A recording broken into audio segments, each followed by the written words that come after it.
Hi hello welcome back to my channel Bhavani Bangaram. Day 3 in Malaysia. అసలు 3 days ఎలా గడిచిపోయాయో తెలియదు. సూపర్గా తిరుగుతూనే ఉన్నాను. మంచి మంచి ప్లేసెస్ ఎక్స్ప్లోర్ చేస్తున్నాను. మాల్స్ అయితే ఇంకా అద్దరిపోయాను అనమాట. నిన్న భయంకరంగా వాన 7 తర్వాత, సో నైట్ వెళ్ళడానికి కుదరలేదు. కాబట్టి ఈరోజు వేరే ప్లేస్కి అయితే వెళ్ళాలన్నమాట. అదేంటంటే నేనుండే ప్లేస్ నుంచి ఆల్మోస్ట్ 2 ప్లేసెస్ అయితే వస్తాయి. అంటే 13 కిలోమీటర్స్ దగ్గరలో బాతు కేవ్స్ ఉంది. బాతు కేవ్స్ అంటే మీకు తెలుసు కదా, సుబ్రహ్మణ్య స్వామి టెంపుల్. సో ఇక్కడికి వచ్చిన తర్వాత సుబ్రహ్మణ్య స్వామి టెంపుల్ చూడకుండా ఎవరు వెళ్తారు అన్నట్టు ఈరోజు అనేది స్పెషల్ డే అంట. కాబట్టి నేను చాలా లక్కీ అనుకుంటాను. స్పెషల్ డే రోజున వెళ్ళి దర్శనం చేసుకొని వీడియో తీయడం. నేను పైకి వెళ్తానా లేదా అంటే 272 స్టెప్స్ ఉంటాయి.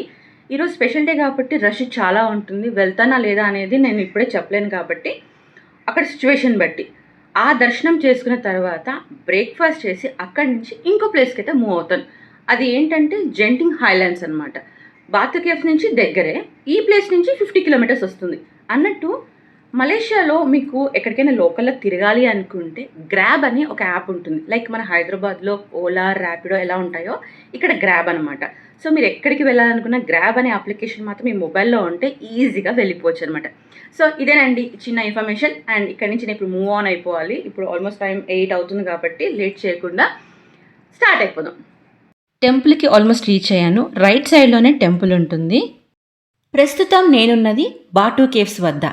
ఇది మలేషియాలోని అత్యంత ప్రసిద్ధ హిందూ పుణ్యక్షేత్రాల్లో ఒకటి. నేను గుడి బయట నుండి రోడ్ దగ్గర నుంచి గుడి వ్యూ ఎలా ఉండబోతుంది అనేది మీకు చూపించబోతున్నాను. ఇప్పుడు రోడ్ క్రాస్ చేసి లోపలికైతే వెళ్తున్నాను టెంపుల్కి. ఇది ఎంట్రన్స్. ఆహా, అసలు వ్యూ ఎంత బాగుంది చూడండి. అన్నట్టు మనం లోకల్ ట్యాక్సీలో వస్తే బయటే దిగాలి. ఓన్ వెహికల్లో వస్తే మాత్రం లోపలికి అలా ఉంది, పార్కింగ్ చేసుకోవచ్చు. ఈరోజు వెదర్ చాలా ప్లెజెంట్గా ఉంది. ఎక్కడ ఎక్కువగా ఎండ లేకపోవడం, అండ్ నిన్న మొన్న అయితే దారుణంగా ఎండ ఉంది. సో ఈరోజు ఇవన్నీ కవర్ చేయడానికి నాకు కంఫర్టబుల్గా ఉంటుందని అనుకుంటున్నాను. ఇక్కడ ఉన్న 42.7 మీటర్ల ఎత్తైన లార్డ్ మురుగన్ విగ్రహం ప్రపంచంలోనే ఎత్తైన మురుగన్ విగ్రహాలలో ఒకటి. ఈ ఆలయానికి దర్శించడానికి ప్రతి సంవత్సరం లక్షలాది మంది భక్తులు, పర్యాటకులు అంటే టూరిస్టులు మనమే ఇక్కడికి వస్తూ ఉంటారు. ఇక్కడ పిల్లలు ఆడుకుంటుంటే వాళ్ళ మదర్ ఫోటో తీస్తున్నారు. అసలు ఎంతమంది వచ్చారంటే ఈరోజు స్పెషల్ డే కాబట్టి గుడి వ్యూ మొత్తం మీకు ఒకసారి చూపిస్తాను. ఇలా ఉంటుంది. చాలా పెద్ద గుడి అండ్ చాలా బాగుంది. ఇక్కడ ఒక వాటర్ కొలను ఉంది. దగ్గరికి వెళ్ళి మీకు చూపిస్తాను. అసలు ఈ కొలను చుట్టూ ఫుల్ ఆఫ్ గ్రీనరీతో ఎంత బాగుందంటే వ్యూ అయితే. అండ్ ఇందులో చూడండి ఎన్ని ఫిషెస్ ఉన్నాయో, చాలా అంటే చాలా ఉన్నాయి. నా పక్కన ఒక అతను అక్కడ ఒక పెద్ద ఫిష్ ఉంది, దాన్ని రికార్డ్ చేయండి అని చెప్పారు. సరే అని నేను జూమ్ చేసి ట్రై చేస్తే ఆ ఫిష్ నాకు కనిపించలేదు. చాలాసేపు చూశాను. బట్ ఇక్కడున్న ఫిషెస్ అన్నీ కూడా ఇటు సైడ్ వస్తున్నాయి చాలా వరకు. ఎందుకంటే వచ్చిన వాళ్ళు అందరు కూడా వాటికి ఫుడ్ పెడుతున్నారు కాబట్టి ఇటు మన సైడే చాలా ఫిషెస్ ఉన్నాయన్నమాట. అది అయిపోయిన తర్వాత నెక్స్ట్ పక్కన చాలా అంటే చాలా మంకీస్ ఉన్నాయి. జాగ్రత్తగా ఉండాలి. మన ఏదైనా సరే బ్యాగ్స్లో ఫుడ్ ఉంటే లాగేసుకొని వెళ్ళిపోతాయి. సో చాలామంది ఇక్కడైతే ఫుడ్ పెడుతున్నారు వాటికి. ముఖ్యంగా పాప్కార్న్ తింటున్నాయి అవి. నేను పెడదామని అనుకున్నాను, కొంచెం ధైర్యం సరిపోలేదు. సో రికార్డ్ అయితే మీకోసం చేసి చూపిస్తున్నాను. అవి మనని ఏమీ అంటలేవు, ఫారినర్స్ పెట్టిన ఫుడ్ తింటున్నాయి. మీకు ఇక్కడ టిఫిన్ సెంటర్ కూడా ఉంది. అండ్ ఎండ చూసారా, అప్పుడే స్టార్ట్ అయిపోయింది మళ్ళీ. ఇప్పుడే మురిసిపోయాను, అరే ఎండ లేదు, చాలా బాగుంది వెదర్ అని. కానీ మళ్ళీ స్టార్ట్ అయింది ఎండ. ఇది చాలా పెద్ద టెంపుల్. లోపల ఇంకా చిన్న చిన్న గుళ్ళు కూడా ఉన్నాయి. అన్నీ చూసుకుంటూ రావచ్చు. ఇక్కడ చూసారా షాప్స్. దేవాలయానికి మనం తీసుకెళ్తాం కదా పూజ సామాగ్రి, అన్నీ ఇక్కడ అవైలబుల్గా ఉంటాయి. ఇది ఎదురుగా కనిపిస్తుంది మీకు లెఫ్ట్లో గణపతి గుడి. ఇప్పుడు నేను దర్శనానికి వెళ్తున్నాను. ఇది ఎంట్రన్స్. లోపల గణపతి మాత్రమే కాదు, వేరే దేవుళ్ళు కూడా ఉంటారు. అది కూడా మీకు చూపిస్తాను. టెంపుల్ ఎంట్రన్స్లోనే లెఫ్ట్ నుంచి చిన్న చిన్న గుళ్ళతో స్టార్ట్ అవుతుంది. ఇలా కుమారస్వామిలోనే ఇంకొక అవతారం, ఇంకా గణపతి. గుడి లోపల మొత్తం ఇలా ఉంటుంది. బయట నుంచి చూస్తే చిన్నగానే ఉంటుంది కానీ లోపల చాలా పెద్ద గుడి. ఇక్కడ అమ్మవారు ఉన్నారు. హారతి కూడా ఇచ్చారు అప్పుడే. సో నేనైతే హారతి తీసుకొని అమ్మవారి బ్లెస్సింగ్స్ తీసుకొని మీకు అమ్మవారిని చూపిస్తాను. చూడండి ఎంత కళగా ఉన్నారో. నిజంగా నేను ఇక్కడికి రావడం చాలా అదృష్టంగా భావిస్తున్నాను. ఎందుకంటే నాకు మంచి దర్శనం జరిగింది. నేను వెళ్ళే టైంకి ప్రతి గుడిలోనూ కరెక్ట్గా హారతి ఇస్తున్నారు. దర్శనం అయితే బాగా చేసుకున్నాను. మీకు కూడా చూపిస్తున్నాను. మీరందరూ కూడా నా వీడియో చూసి చక్కగా దర్శనం చేసుకోండి. అన్నట్టు ఇది ఎంట్రన్స్లోనే ఇంకొక ఎంట్రన్స్. అంటే మనం గణపతి గుడికి వెళ్ళాలంటే ఇది అసలైన మెయిన్ ఎంట్రన్స్ అనమాట. ఇది అయితే ఎంత బాగా నచ్చిందో నాకు. గోల్డ్ కలర్లో అలా కార్పెట్ వ్యూలో వేశారు. ఇది పెద్ద హాల్. చుట్టూ ఈ పిల్లర్స్ మీద దేవుడి యొక్క ప్రతిమలు ఉన్నాయి. అండ్ నిజంగా ఇక్కడ పంతుళ్ళు ఎవ్వరు కూడా మనని ఏమీ అనడం లేదు. వీడియో తీసుకుంటుంటే గణపతి దర్శనం చేసుకున్న తర్వాత టెంపుల్ మొత్తం ఇలా ఉంటుంది. ఇక్కడ అమ్మవారు ఉన్నారు, అక్కడికి వెళ్ళి కూడా నీకు చూపిస్తాను.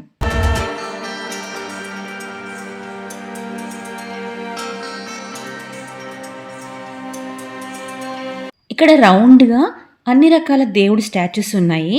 గ్రిల్ వేశారనమాట. ఇప్పుడే పూజ చేశారు కాబట్టి ఓపెన్ చేశారు. ఒకటొకటిగా మీకు చూపిస్తాను, చూడండి.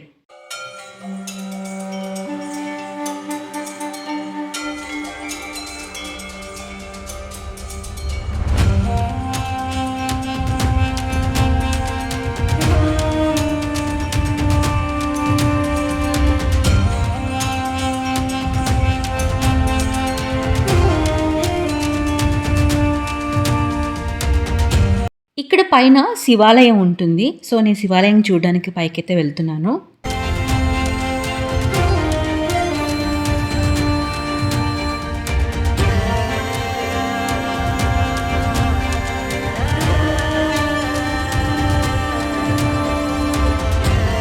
వాళ్ళ పర్మిషన్తోనే నేను వీడియో రికార్డ్ చేస్తున్నాను. కానీ ఈ టెంపుల్ అయితే ఎంత బాగుందో, నీట్గా ప్రశాంతంగా నాకు చాలా బాగా నచ్చింది.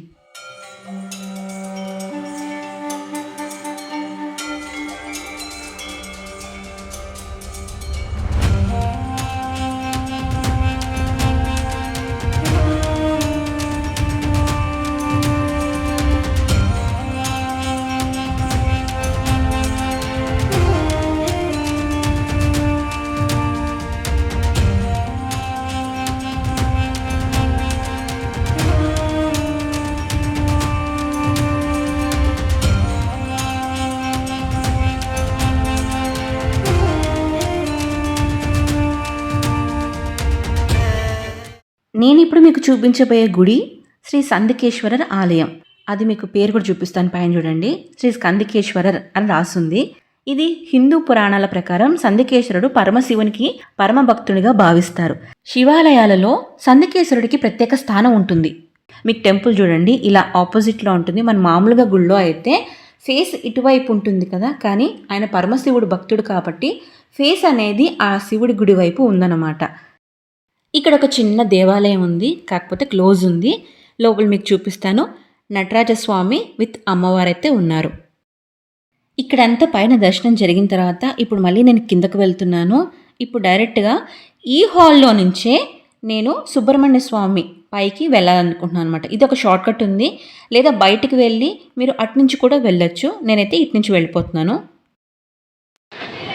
పైకి ఎక్కకూడదు అనుకున్నాను, కానీ ఇంత దూరం వచ్చాం కదా, మళ్ళీ వస్తామో రాదో తెలియదు. అందుకనే సరే ఇక్కడ దాకా వచ్చాను కాబట్టి పైకి ఎక్కి అక్కడ టెంపుల్ ఉంటుంది పైన, దర్శనం చేసుకొని అప్పుడు మళ్ళీ వేరే ప్లేస్కి అయితే వెళ్తాను. 272 మెట్లు. ఇంకా చాలామంది తిరుపతి మెట్లే ఎక్కుతున్నారు. 272 మెట్లు మనం ఎక్కలేమా? మనం ట్రై చేద్దాం.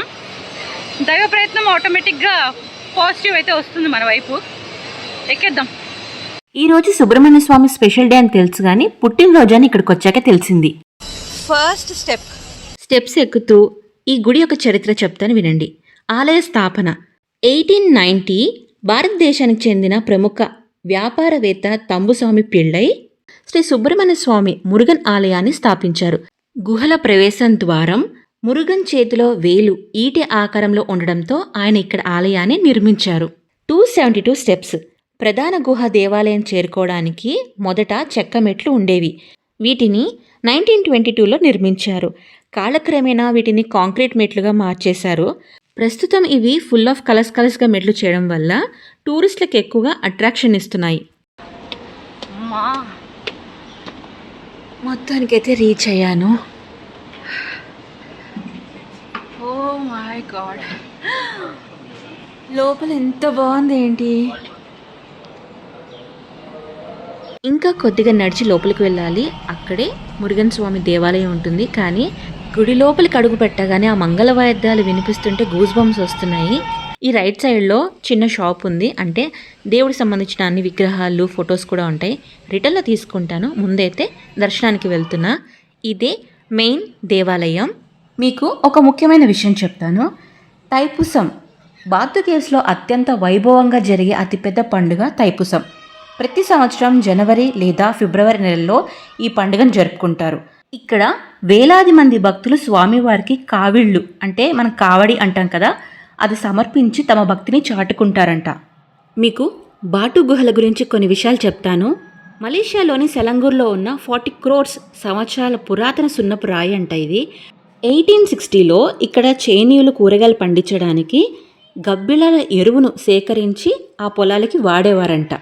ఈరోజు సుబ్రహ్మణ్య స్వామి స్పెషల్ డే. అదేంటి అంటే వైకాసి విశాఖం అనేది తమిళనాడులో ఎంతో ప్రసిద్ధి చెందిన హిందూ పండుగ.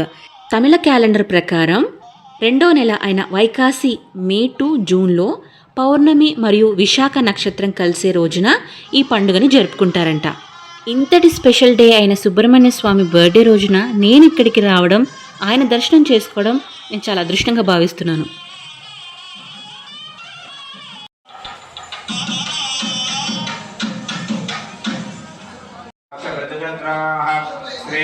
తెల్లవారుజాము నుంచి స్వామివారికి ప్రత్యేక పూజలు జరుపుతూనే ఉన్నారు. ఇంకా అభిషేకానికి కూడా రెడీ చేస్తున్నారు. ఈ బకెట్లో ఉన్నాయన్ని ప్రసాదాలు, విభూది, పాలు ఇవన్నీ అనమాట. మీకు అభిషేకం లైవ్లో చూపిస్తాను చూడండి.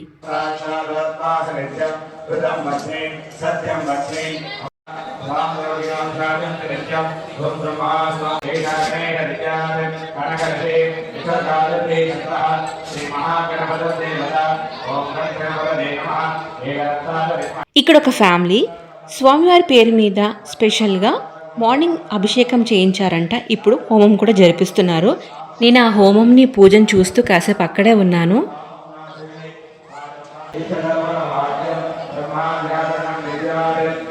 ఈ రోజున భక్తులు స్వామివారి ఆలయానికి వెళ్ళి స్వామివారికి పాలు, విభూది మరియు ఇతర ద్రవ్యాలతో అభిషేకం చేస్తారంట. నాకైతే చాలా మంచి దర్శనం జరిగింది. దర్శనం అయ్యాక బయటికైతే వచ్చాను.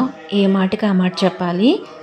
ఆ మంత్రాలకి, ఆ మంగళ వాయిద్యాలకి ఆ గుహ అంతా ఒక్కసారిగా మారుమోగిపోతూ ఫుల్ గూస్ బంప్స్ వచ్చేలాగా వైబ్రేషన్స్ ఇస్తున్నాయి. నాకైతే చాలా బాగా నచ్చింది.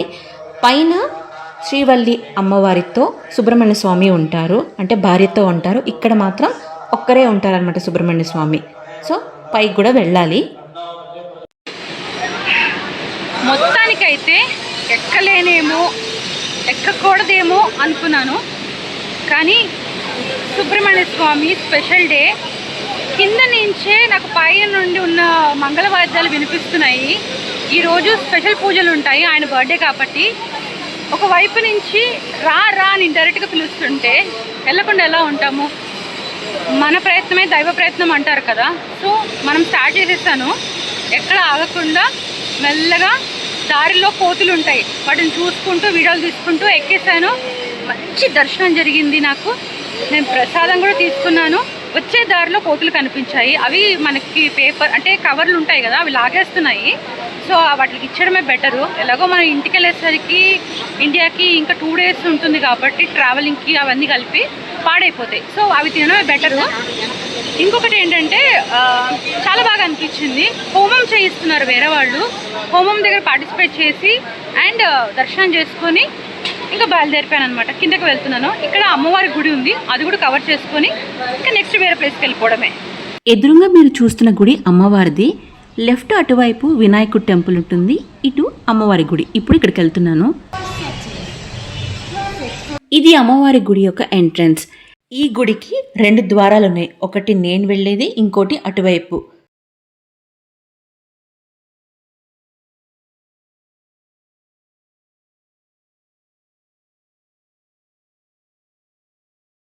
ఈ గుడిలో ఒక ప్రత్యేకత ఉంది.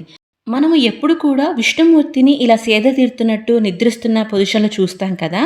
లక్ష్మీదేవిని ఎప్పుడు చూడలేదు, కానీ ఈ ఆలయంలో మాత్రం ఎంట్రన్స్ అవ్వగానే ఇలా లెఫ్ట్ సైడ్ పెద్ద విగ్రహం అయితే ఉంటుంది. ఆవిడ సేద తీరుతున్నట్టు ఆ పొజిషన్లో అయితే ఉంటారన్నమాట.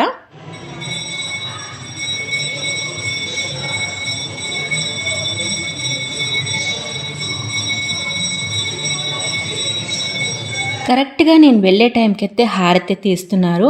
మీరు దర్శనం చేసుకోండి. అమ్మవారిని జూమ్ చేసి మరీ చూపిస్తున్నాను. దర్శనం అయ్యాక ఈ రెస్టారెంట్కి అయితే వచ్చాను. పేరు రాణి. ఇలాంటి రెస్టారెంట్స్ ఇక్కడ 2-3 ఉన్నాయి. ఇక్కడ వెజ్ నాన్ వెజ్ ఉంది, కానీ నేనైతే వెజ్ ఆర్డర్ చేస్తాను. బాగా ఆకలిస్తుంది, పొద్దునుంచి ఏం తినలేదు. ఇప్పుడు టైం 3:30 అవుతుంది. సో మొత్తానికి మెనూ అంతా చెక్ చేసి ఒక థాలీ అయితే ఆర్డర్ చేశాను. ఇది 12 రింగిట్స్, అంటే మన ఇండియన్ కరెన్సీలో 288 రూపీస్. నేనెందుకు రజనీకాంత్ గారు పోస్టర్ చూపిస్తున్నానంటే, కబాలీ షూటింగ్ అప్పుడు రజనీకాంత్ గారు మలేషియా వచ్చినప్పుడు ఈ రాణి రెస్టారెంట్లో ఆ ఎల్లో చైర్లో కూర్చున్నారంట. సో ఆయనకి గుర్తుగా వాళ్ళు ఆ చైర్ని డిస్ప్లేలో పెట్టి స్టిల్ ఆదరిస్తున్నారు. ఇదే నేను ఆర్డర్ చేసిన థాలీ. లంచ్ చేశాక అయితే బయటకైతే వచ్చాను. ఇంకా ఇప్పుడు నేను వేరే ప్లేస్కి వెళ్ళాలి. సో ఇదే అనమాట ఈరోజు వ్లాగ్. ఇంతటితో ఎండ్ చేస్తున్నాను. నేను ఏ ప్లేస్కి వెళ్తున్నానో అక్కడున్న అప్డేట్స్ ఏంటనేది నెక్స్ట్ వ్లాగ్లో అప్లోడ్ చేస్తాను. ఎవరైతే సబ్స్క్రైబ్ చేసుకోలేదో సబ్స్క్రైబ్ చేసి, లైక్ చేసి, షేర్ చేయండి. Thank you. బాయ్.